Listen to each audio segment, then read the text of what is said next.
Hi everyone, thanks for clicking and welcome back to my channel. Today we're going to talk about CPDLC. What is it? How does it work? What are the advantages of CPDLC? And last but not least, we will look at an in-flight example of how CPDLC is used. So stay tuned. Before we get started though, kindly consider helping the channel grow by subscribing and giving this video a like should you find it helpful. So without any further ado, let's dive right in. CPDLC, Controller Pilot Datalink Communications, is an air-to-ground data link that allows pilots and controllers to communicate via text messages. These text messages are displayed to pilots on a screen in the cockpit and allow the pilot to communicate with air traffic controllers through a series of pre-formatted text messages. How does CPDLC work? CPDLC involves the use of pre-formatted messages which allows communications from the controller to the pilot, uplink, and from the pilot to the controller, downlink. The use of pre-formatted communications increases the efficiency, reduces the workload, and reduces the chance of an input error.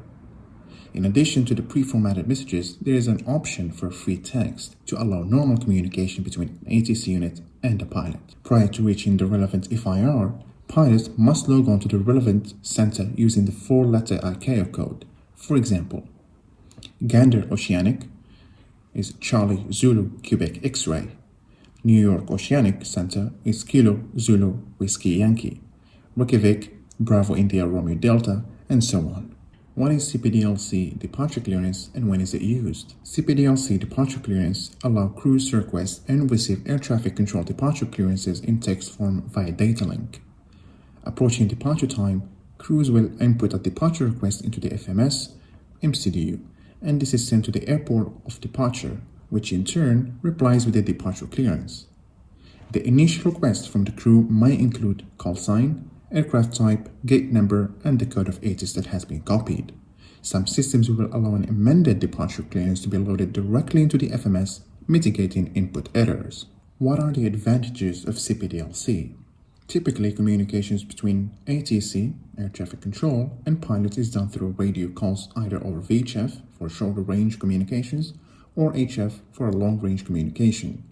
For example, over oceanic areas, radio communication suffers from a number of serious drawbacks. The advantages that CPDLC provides are the following: increased ATC efficiency by reducing required communications and reducing controller workload, a reduction in possible voice communication errors by both pilots and controllers due to language barriers or even accent sometimes, reducing the chance of VHF frequencies being blocked by simultaneous transmissions, thereby increasing airspace utilization, and last but not least, allowing different communications at the same time, thereby increasing the speed of communication.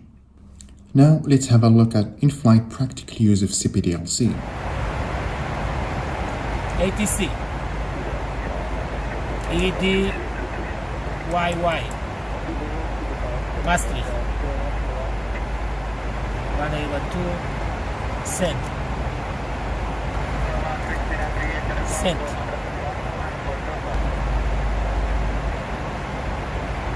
accepted. ATC com establish. Check.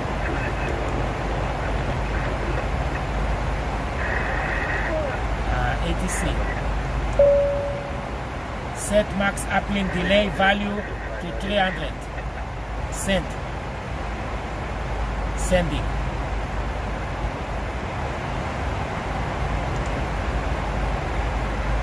ATC index log status 300. Cheers.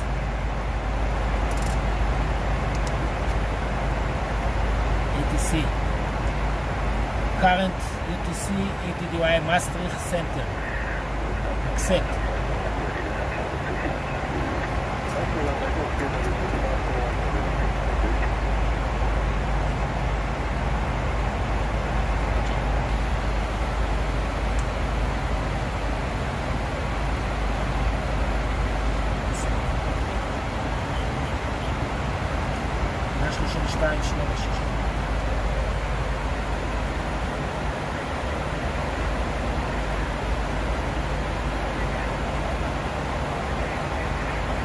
Polypolo.